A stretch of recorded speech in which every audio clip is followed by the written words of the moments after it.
sekarang ini untuk pedoman jenengan nanti kalau sudah membawa sendiri. Yang jenengan harus perhatikan, yang pertama tadi rambu-rambu jangan sampai lupa.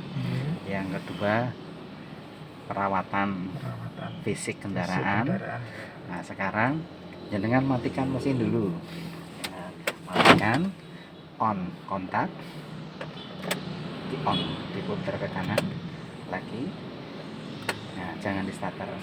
Ini saya jelaskan lampu indikator yang berada di dashboard. Lampu tersebut kalau mesin sedang hidup atau sedang jalan, semua lampu indikator harus padam. Kalau menyala berarti ada yang trouble. Yang pertama adalah satu, gambar setir, itu sistem power steering. Kalau jenengan lagi jalan ke ujuk-ujuk lampu menyala, langsung minggir, parkir, cek sistem power steering. Bisa oli power steeringnya habis, bisa pompanya rusak, bisa fan bearingnya putus.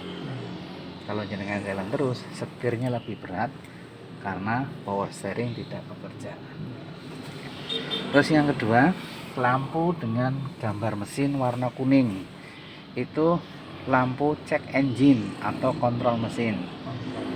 Kalau jenengan sedang jalan atau mesin sedang hidup, lampu itu harus mati. Kalau lampu kontrol engine menyala, berarti ada trouble pada sistem mekanik dan listrik mesin. Kalau jenengan jalan terus, bisa terjadi gangguan mogok di tengah jalan. Jadi jenengan minggir, reset, cek ulang, atau pas jenengan bawa ke bengkel servis berkala. Jadi nanti akan menyala berkedip, tap tap tap, berarti ada trouble. Bisa karena sensornya ada gangguan, bisa ada kabelnya ada gangguan, atau sistem elektronik digitalnya ada yang mau rusak. Itu akan menyala di indikator. Terus di bawah ada lampu Aladin. Kalau orang bilang lampu Aladin, itu lampu sistem pelumasan oli mesin. Kalau mesin sedang hidup, lampu itu harus padam.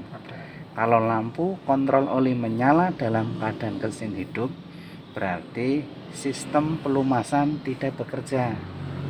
Kalau jenengan paksakan jalan, mobil mogok, jebol mesinnya.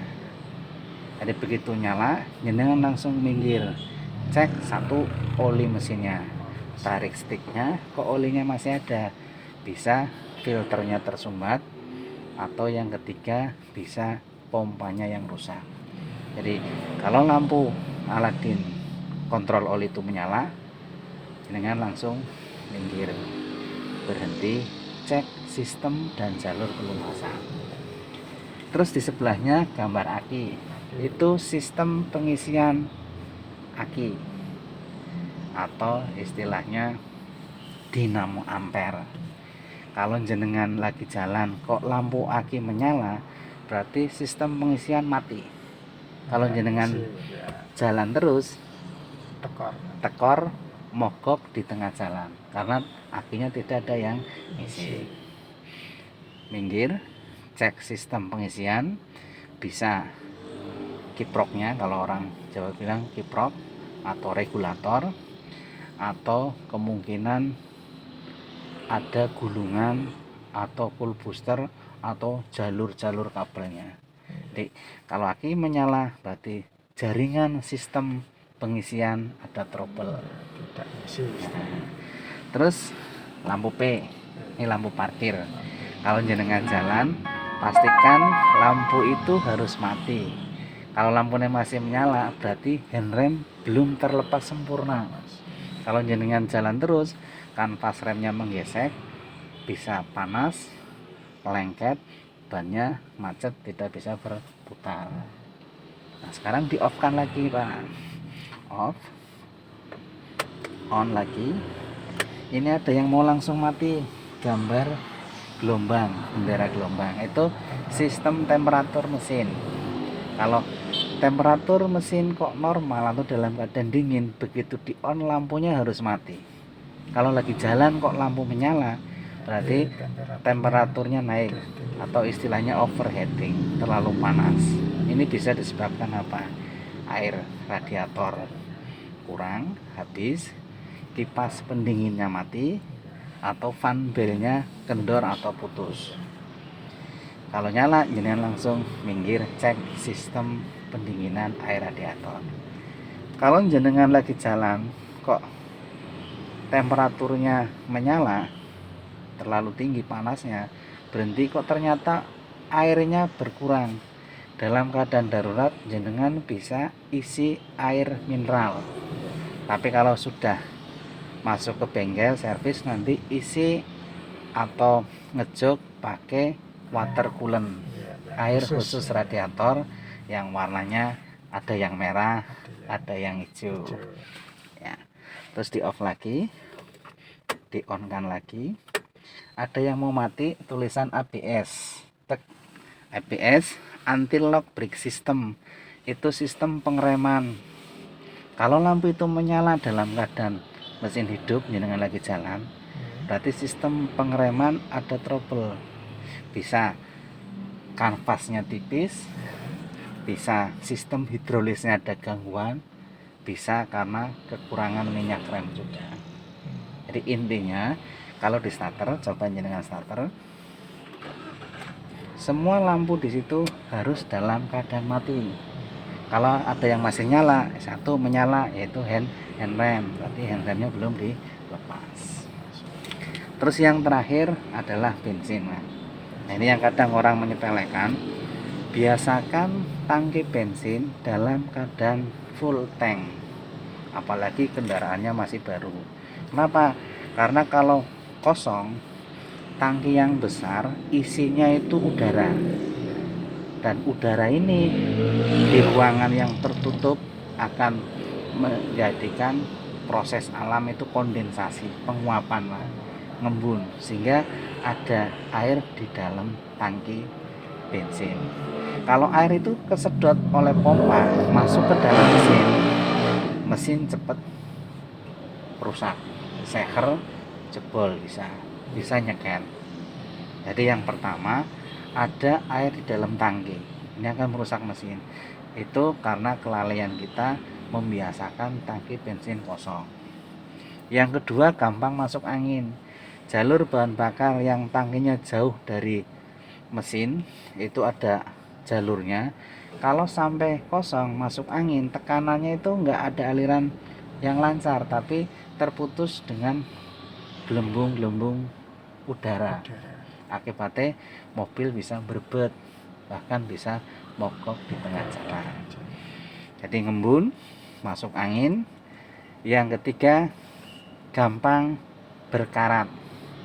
Kalau sudah karatan, bensin yang di dalam tangki akan bercampur dengan larutan karat, akibatnya oktannya bisa turun, sehingga mesin cepat panas, suara mesin lebih kasar.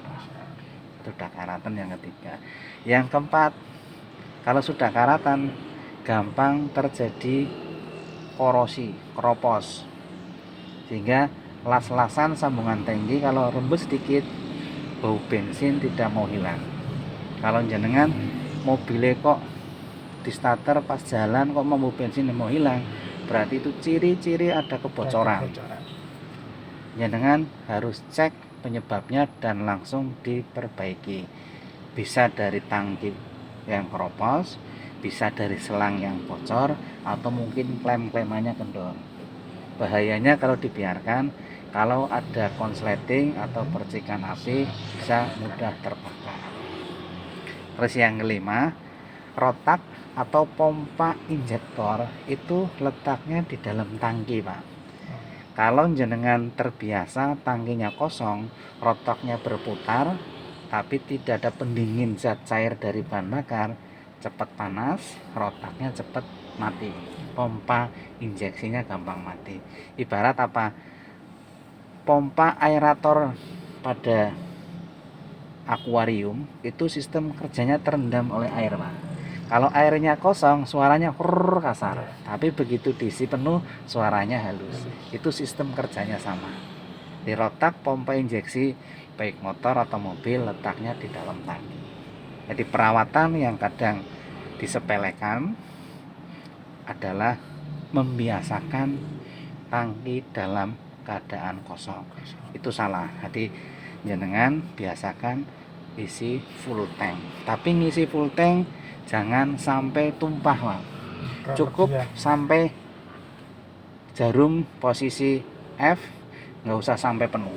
Karena kalau penuh juga bahaya karena ada saluran bypass. Di situ nanti ada penguapan yang keluar. Takutnya tadi kalau ada terjadi konsleting. Jadi perawatan yang jenengan harus perhatikan yang mudah dan kadang orang menyepelekan adalah membiasakan tangki kosong. Di perawatan yang benar, tangki bensin dijaga tetap dalam keadaan full. Dan ini tidak semua driver atau supir tahu. Jadi jenengan sebagai pemula biar paham cara perawatan supaya kendaraan tetap terjaga keawetannya. Itu aja Pak Soleh, kurang lebihnya mohon maaf. Jangan putus silaturahim. Kalau ada yang masih kurang paham, jenengan bisa WA langsung. Mohon maaf kalau ada kekurangan. Sampai ketemu malih.